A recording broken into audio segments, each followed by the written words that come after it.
Hi friends, అందరికీ శ్రీకృష్ణ జన్మాష్టమి శుభాకాంక్షలు. So ఈరోజు లైవ్ లేదు, జస్ట్ ఈ వీడియో రిలీజ్ చేద్దామని అనుకున్నాం. ఎందుకంటే మనతో పాటు మన చుట్టూ ఉన్న అందరూ హ్యాపీగా ఉండాలని ప్రతి క్షణం కోరుకునే వాళ్ళం కాబట్టి సో ఈ వీడియో రిలీజ్ చేస్తున్నాం. సో ఈ వీడియోలో మీరు ఎలా అనిపించింది అనేది కామెంట్ తర్వాత పెట్టండి. కానీ ప్రతి ఒక్కరు కూడా మీకు తెలిసిన ప్రతి ఒక్కరికి ఈ వీడియో షేర్ చేసుకోవడానికి ఉంటుందని నేను ఈ వీడియో రిలీజ్ చేపిస్తున్నా, లేకపోతే లైవ్ చేసి వదిలేద్దుము. కానీ నిజంగా అండి, ఇది మనం ఈరోజు చాలా నాకైతే నేను నా అదృష్టం అనుకుంటున్నాను. ఇలా మీతో ఇలా కాసేపు మాట్లాడడం, మీరందరూ విని రెస్పాండ్ అవ్వడం ఇది. సో అందుకే ఈరోజు ఎట్లయినా సరే వీడియో చేయాలి అనుకున్నాం. నార్మల్గా మనం మన ఇంట్లో పిల్లలు ఏదైనా బర్త్డేస్ ఉంటేనే ఎంత హంగామా చేస్తాము.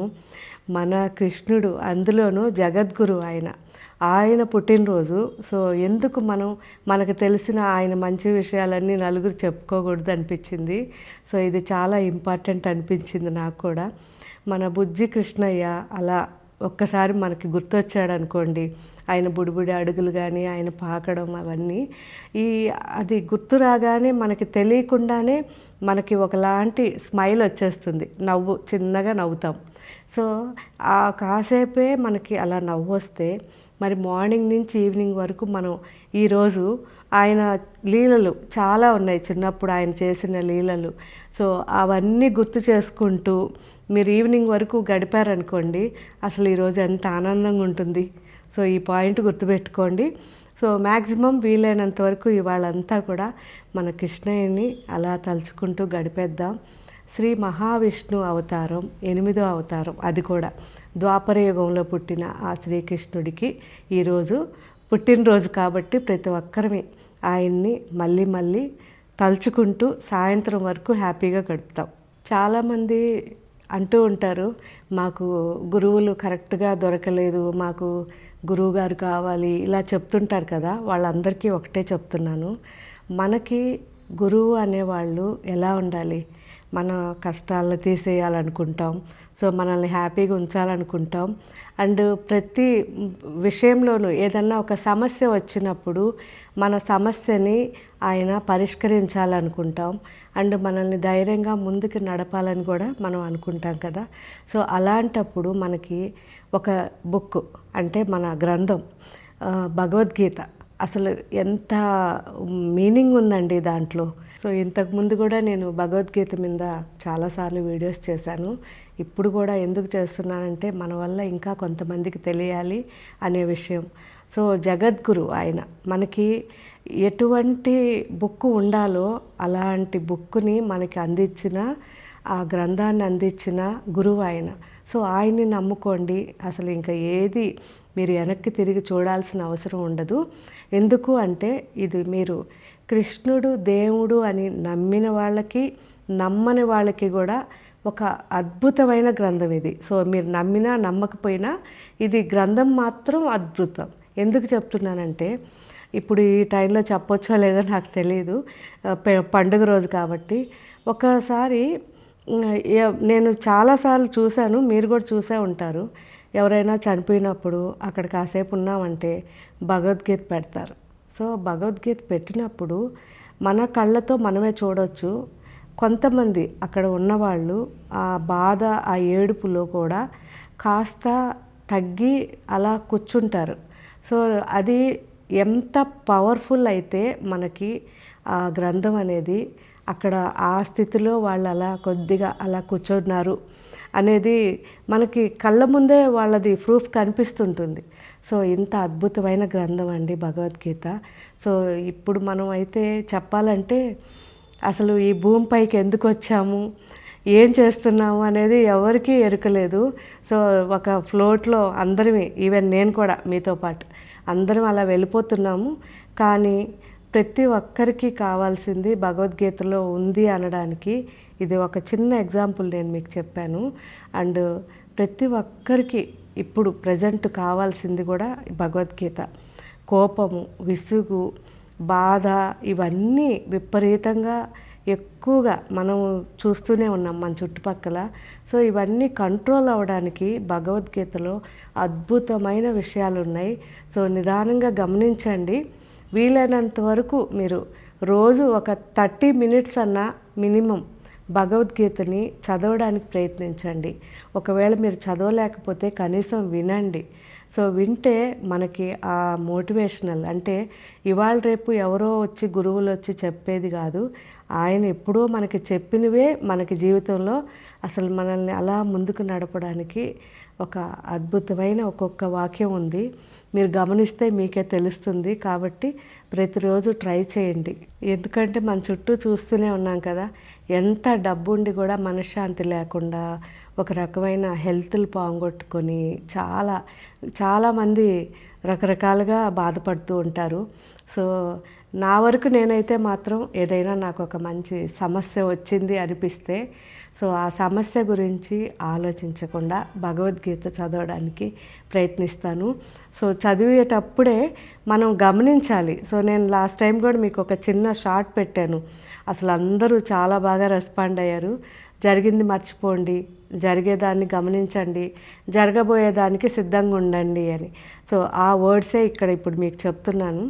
ఇప్పుడు మనం ఆ భగవద్గీత తీసుకొని మన సమస్యను పక్కన పెట్టి చదువుతూ ఉన్నాం అనుకోండి, మీరు గమనించండి, డెఫినెట్గా 30 మినిట్స్ లోపల మీకు ఆ సమస్యకి పరిష్కారం దొరుకుతుంది. సో ఇది నేను ఎన్నోసార్లు దీన్ని ఎక్స్పీరియన్స్ అయింది నాకు. సో నాకు అయింది కాబట్టి మీకు అందరికి కూడా ఇది ఉపయోగపడుతుంది అన్న ఉద్దేశంతో ఈరోజు ఈ వీడియో చేస్తున్నాను. సో ఇదైతే మాత్రం డెఫినెట్గా జరుగుతుంది. మీకు 30 మినిట్స్ కాకపోతే 1 అవర్ అవ్వచ్చు, అది భగవత్ సంకల్పం, మనం ఏం చేయలేం. కానీ ట్రై చేయండి. మీ ప్రతి సమస్యకి కూడా ఒక పరిష్కారం ఉంటుంది భగవద్గీతలో. నిజం చెప్పాలంటే మనకి అసలు ఏ దేవుళ్ళు కానీ ఏ దేవతలు కానీ ఇలాంటి విషయాలు చెప్పలేదు. సో మీరు గమనించండి, మనం వాళ్ళని శ్లోకంతో అర్చించడము, ఏదైనా చేస్తున్నాము, మన కోరికలు చెప్తున్నాము, వాళ్ళు మన బిడ్డలు అనేసి వాళ్ళు జాలితో మనల్ని ఆ సమస్యల నుంచి గట్టెక్కిస్తున్నారు తప్పిస్తే, అసలు నిజంగా కోరికల్ని జయించాలి, మనశ్శాంతిగా ఉండాలి, అండ్ మనం వచ్చిన పని, మన కర్మ ఇదంతా అనుభవించి వెళ్ళాలి, ఇవన్నీ చెప్పింది మాత్రం మన భగవద్గీతలోనే. సో ఇంత అద్భుతమైన గ్రంథం ఇది, ఎవ్వరు కూడా మిస్ కాకూడదు. ఎందుకంటే ప్రతి ఒక్క జనరేషన్కి ఉపయోగపడే విషయం ఇది. సో నా వరకు నేనైతే అనుకుంటాను, అసలు ప్రతి స్కూల్లో కూడా కంపల్సరీ భగవద్గీత ఒక లెసన్ ఉండాలి. ఎందుకు అంటే అది కూడా ఒక 12 ఇయర్స్ నుంచి 13-14 ఇయర్స్ లోపల వాళ్ళకి కానీ పెడితే వాళ్ళు లైఫ్ లాంగ్ వాళ్ళ వెంట వాళ్ళ పేరెంట్స్ ఉన్నా లేకపోయినా, ఇంకెవరన్నా వాళ్ళ ఫ్రెండ్స్ ఉన్నా లేకపోయినా, ఎలా అయినా సరే వాళ్ళు బతికేస్తారు. ఎందుకంటే వాళ్ళు కోరికల్ని జయిస్తారు. సో అసలు వాళ్ళకి ఇంకా కోరికలు ఉండవు, అండ్ వాళ్ళు మనశ్శాంతిగా ఉంటారు, తృప్తిగా వాళ్ళ లైఫ్ ఎంజాయ్ చేస్తారు. వాళ్ళు ఎంత పెద్ద పోస్ట్లో ఉన్నా, ఎంత పెద్ద బిజినెస్ చేస్తున్నా వాళ్ళు చాలా హ్యాపీగా ఉంటారు. అలా కాకుండా, అంటే రీసెంట్గా నేను ఒకటి చెప్పాలంటే మా సర్కిల్లోనే మా ఫ్రెండ్స్లో చూశాను. ఒక పెద్ద బిజినెస్ మెన్ వాళ్ళ అబ్బాయి. సో తనకి ఎంత బిజినెస్ చేస్తున్నా కానీ తనకి ఆ కోపము, విసుగు, ఆ విషయం మీద శ్రద్ధ లేక తను ఎలా హెల్త్ పాడు చేసుకొని లాస్ట్కి హార్ట్ అటాక్ వరకు తీసుకెళ్ళి అతను ఎంత చేసుకున్నారు. సో వాళ్ళకి కోట్ల డబ్బు ఉంది, లేదని లేదు, కానీ ఒక్కసారి కానీ ఇప్పుడు అబ్బాయి బాగానే ఉన్నాడు, కానీ ఒకవేళ ఏమన్నా అయి ఉంటే ఎన్ని కోట్లు ఇచ్చైనా తేలేరు కదా తిరిగి. సో అది నేను చెప్పేది. మనం ఉన్నన్ని రోజులు భగవద్గీతని అలా అనుసరిస్తూ ఉంటే మనకి నిజంగా ఏ సమస్య రాదు, వచ్చినా వెళ్ళిపోతుంది. నెక్స్ట్ మన ఎవరు లేకుండా ఒంటరిగా అయినా మన లైఫ్ని హ్యాపీగా అలా ఎంజాయ్ చేసేస్తాం. సో తృప్తిగా ఎంజాయ్ చేస్తాం. ఇది నా వరకు నేను తెలుసుకుంది భగవద్గీతలో. సో ఫ్రెండ్స్, మీలో ఎంతమంది భగవద్గీతని అలా డైలీ చదువుతూ అనుసరిస్తున్నారో వాళ్ళందరూ కూడా నాకు కామెంట్ పెట్టండి. మీకు ఎలాంటి ఎక్స్పీరియన్స్ అయింది భగవద్గీత చదువుతూ ఉంటే. మీ సమస్యలకి ఎలా పరిష్కారాలు దొరికాయి ఇవన్నీ నాకు కామెంట్ పెట్టండి. సో నేను కూడా మీతో పాటు అవన్నీ కూడా చాలా బాగా ఎంజాయ్ చేస్తాను. ఎందుకంటే మన సమస్యని భగవద్గీతలో చూసుకొని మనం పరిష్కారం తీసుకున్నప్పుడు ఆ ఆనందం ఎంత ఆనందం వస్తుందో నిజంగా నేను చాలాసార్లు అనుభవించాను. కాబట్టే మీరు కూడా ఎలా అనుభవించారో ఆ ఆనందం మీరు ఎలా తెలుపుతారని నేను ఎదురు చూస్తున్నా. సో మీలో ఎంతమంది టీచర్స్ ఉన్నారో, ఎంతమంది ఎడ్యుకేషన్ లైన్లో ఉన్నారో నాకు తెలీదు, కానీ దయచేసి ఇది నా రిక్వెస్ట్. వీలైనంత వరకు మీరు భగవద్గీతని ఒక చిన్న లెసన్, ఒక చాప్టర్ లాగైనా పెట్టగలిగితే చాలా బాగుంటుంది. ట్రై చేయండి. ముందు ముందు మన పిల్లలకి చాలా యూస్ఫుల్ అవుతుంది. సో ఒక మోటివేషనల్ ఉంటుంది, అందులో వాళ్ళకి కావాల్సినవి అన్నీ దొరుకుతాయి. కాబట్టి ట్రై చేయండి. సో ఇదైతే నా వరకు నేను రిక్వెస్ట్ చేస్తున్నా. ఎందుకంటే నాకు ఎప్పటి నుంచో కోరిక భగవద్గీతని మనం లెసన్గా పెడితే బాగుంటుంది అని. మీరు ఈవెన్ మనం మామూలుగా మూవీస్లో చూస్తుంటాం కదా, కోర్టుకు వెళ్ళిన తర్వాత ఏదన్నా కేసులు ఉన్నప్పుడు కానివ్వండి, అలాంటప్పుడు భగవద్గీతను తీసుకొచ్చి ప్రమాణం చేయిస్తారు. సో అంత ఇంపార్టెంట్ మీరు కోర్టుల్లో ఇచ్చారు, పోలీస్ స్టేషన్లో ఇచ్చారు, మరి స్కూల్లో కూడా ఇస్తే బాగుంటుంది కదా పిల్లలకి. సో ఒక మంచి లైఫ్ ఇచ్చిన వాళ్ళు అవుతారు పిల్లలకి. ట్రై చేయండి. ఎవరైనా నా ఛానల్ ఇప్పుడు నా వీడియో చూసే వాళ్ళు ఎవరైనా సరే ఇది కానీ కొద్దిగా మీరు ప్రయత్నించి ఇది సక్సెస్ అయితే నిజంగా నేనైతే చాలా లక్కీగా ఫీల్ అవుతాను. ఎందుకంటే మనందరం కలిసి ఒక మంచి సొసైటీని తయారు చేద్దామండి. సో రీసెంట్గా కూడా నేను కల్కి మూవీ చూశాను. అప్పుడు అనిపించింది దీనికంటే ముందే నేను చాలాసార్లు అనుకున్నాను. సో ఇది మళ్ళీ మీకు ఒక చిట్ చాట్ సపరేట్గా చేస్తాను. సో మన అలాంటి లైఫ్ మన పిల్లలకి ఇవ్వద్దండి. మన పిల్లలకి మంచిగా గ్రీనరీ ఉండి, హెల్దీ ఫుడ్ ఉండి, మంచి సొసైటీ అంటే ఒక ఎటువంటి మనకి చెప్తారు చూసారా, ఒక పాలు నీళ్ళు ఎలా స్వచ్ఛంగా ఉంటాయో అలాంటి సొసైటీ ఇద్దామండి. సో దయచేసి ఎవరైనా సరే వీలైనంత వరకు కొద్దిగా సపోర్ట్ చేయండి.